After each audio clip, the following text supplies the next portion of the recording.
welcome back to Learning How. Today we are learning about Johannes Vermeer.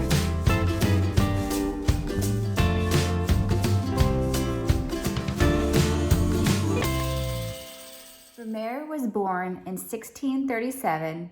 He died in 1675 and he is from the Netherlands. Vermeer only created 36 known pieces of work of art during his lifetime.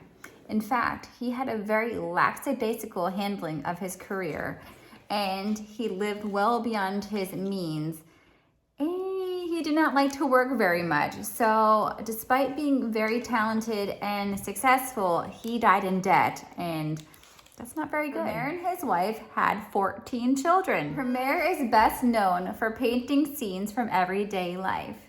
He is known as the master of light due to his delicate attention to the way the light invokes texture, depth, and emotion in a painting. During his time in history, in 1642, the English Civil War begins, and in 1666, the Great Fire destroys 4/5 of London. The first piece of art we are going to study is called Girl with a Pearl Earring.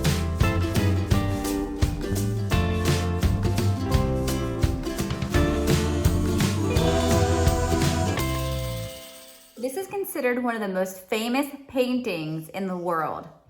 It is sometimes called the Dutch Mona Lisa. The Mona Lisa is a famous painting of a woman by Leonardo da Vinci. We studied this in previous years, and that itself is also a very famous painting. Let me tell you, I saw it in person, and it's not very big. I always pictured it being like this humongous piece of artwork, and it's really not that big. It's more like not very big. But it was painted around 1655 by Vermeer, and it's only 17 inches by 15 inches in size. So that sounds about the same size, I would think, around the Mona Lisa as well. So we have the Dutch Mona Lisa by Vermeer as a girl with a pearl earring. The second piece of art we're going to study is called Woman in Blue Reading a Letter.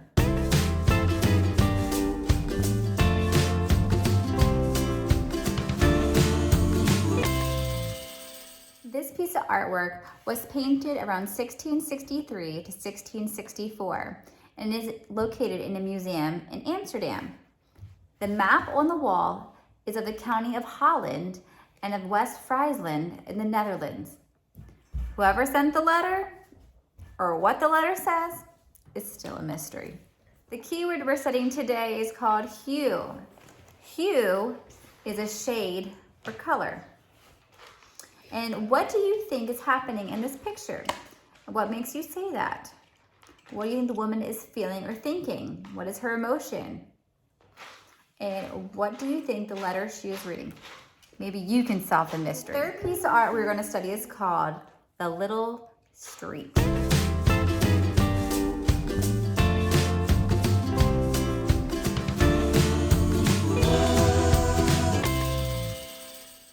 This artwork is a depiction of an actual street in Vermeer's hometown of Delft in 1658. It is known as the View of Houses of Delft and is one of the very few outdoor paintings by Vermeer. And so that's really cool. He didn't paint that many, but this is one of them. The keyword we're going to be studying is called masonry. Masonry is stonework or brickwork. So if you're having somebody like lay stone or bricks, that's considered masonry. The fourth piece of art that we're going to study is called the art of painting.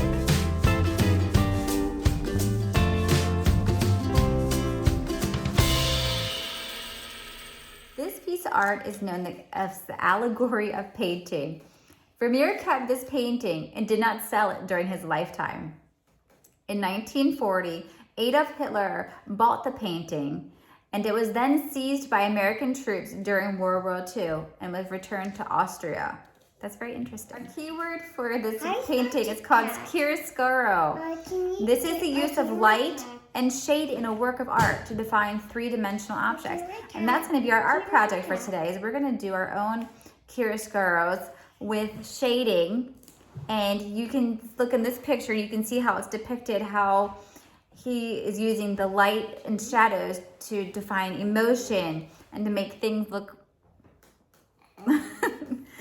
look, to change the mood and see how the painting's feeling. So today for learning how, we are going to practice our own chiaroscuros, and you're gonna be able to make your own pumpkins. This is our chiaroscuro that we're going to use. See how we, how there's different shading used to make it look that the circle is three-dimensional.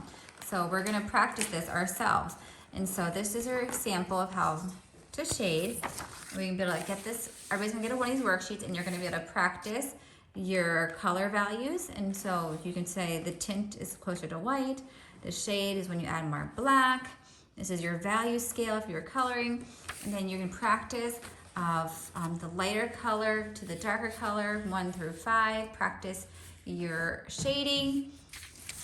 We'll be able to practice some more shading, some more chiaroscuros. And then we're gonna practice with our pumpkins. Mommy. Where you will finally be able to practice on Mommy. this pumpkin. Hold on 1 second, princess.